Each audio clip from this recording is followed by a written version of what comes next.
Previously in Phaneroo. He says, and we know positively that we are of God, and the whole world around us, the cosmos, is under the power, the Bible says, of the evil one. Do you know why now you're not of the world? Because you're not under the power of Satan. You're not under the power of death. You're not under the power of failure. You're not under the power of fear. You're not under the power of sickness. You're not under the power of words. You're not under the power. That's why you're not of this world. Because the whole world is under the power of Satan. You're present on earth, but you're not under the power of Satan. He says, I have given and delivered to them your word, the message, and the world has hated them. Why? Because they are not of the world. Yes, they are present on earth, but they are not of earth.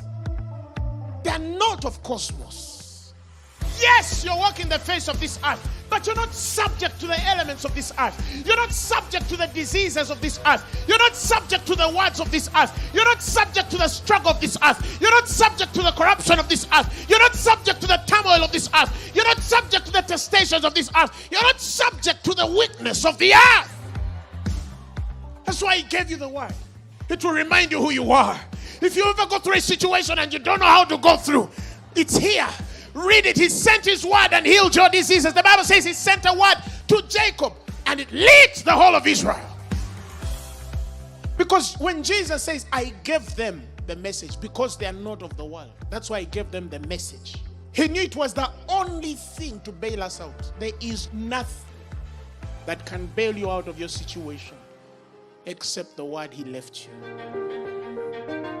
When the Bible says, do not forget the rock from which you were hewn, the rock from which you were cut. Some of us forget where we came from. You must understand from where you were cut. The Bible says you're members of his body. You are members of his body.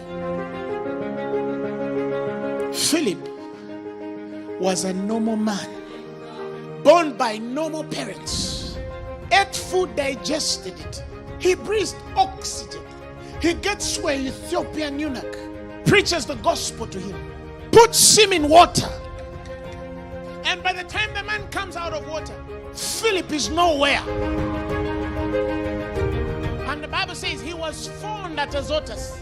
Literally, a man who had flesh and blood like you was carried by the Spirit.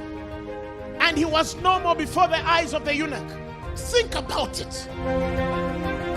These signs shall follow them that believe. He says, in my name they shall cast out devils. They shall speak new tongues. They shall take up serpents.